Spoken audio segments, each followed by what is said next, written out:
रही है और आप लोगों की मांग है, सरकार सुन रही है।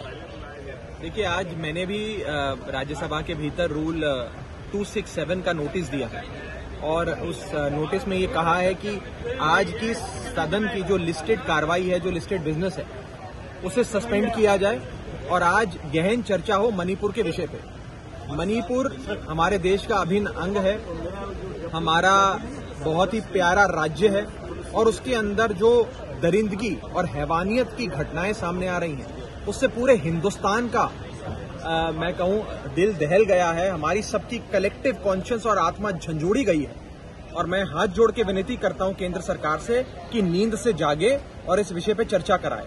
और मैं खास तौर पे केंद्र में बैठी सरकार का एक ध्यान आकर्षित करना चाहूंगा माननीय प्रधानमंत्री नरेंद्र मोदी जी के इस बयान पे, जो उन्होंने मणिपुर के संदर्भ में 25 फरवरी 2017 को दिया था ट्वीट करके। उन्होंने खुद कहा था, उस समय वहां पर कुछ वारदात हुई थी, उसके संदर्भ में माननीय प्रधानमंत्री जी ने कहा था, those who cannot ensure peace in the state have no right to govern Manipur, says prime minister. ये 1:08 दोपहर के समय 25 फरवरी 2017 को माननीय प्रधानमंत्री जी ने खुद ये बात कही थी, देशवासियों के सामने रखी। मैं इसी प्रधानमंत्री जी के बयान का उन्हें आह्वान देते हुए कहना चाहूंगा कि सदन के भीतर आएं, इस पर बयान दें और चर्चा कराएं। पूरा देश आज जानना चाहता है कि मणिपुर में हो क्या रहा है, मणिपुर जैसे जल रहा है उसके लिए सरकार ने क्या किया है, क्या कदम उठाए हैं। क्योंकि वहां राज्य में भी भारतीय जनता पार्टी की सरकार है, मणिपुर में केंद्र में भी बीजेपी की सरकार है, डबल इंजन की सरकारें चल रही हैं।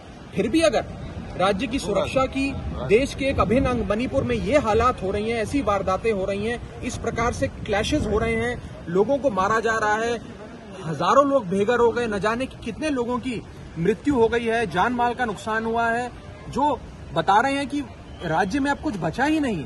उस स्थिति में भी सरकार कुंभकर्णी नींद सो रही है, उनके कान पे जूं तक नहीं रेंग रही और वो बहस कराने से भाग रही है। ये बहुत दुखद है। मैं चाहूंगा कि आज हम सबका और मेरा भी जो रूल 267 का नोटिस है, उसका संज्ञान लेते हुए आज से ही मणिपुर पे बहस शुरू हो और मणिपुर में जल्द से जल्द एक डिस्क्रेडिटेड सरकार जो है बीजेपी की राज्य में, उसे बर्खास्त किया जाए। उन्हें कोई अधिकार नहीं है सरकार में रहने का और वहां पे राष्ट्रपति शासन लगाया जाए।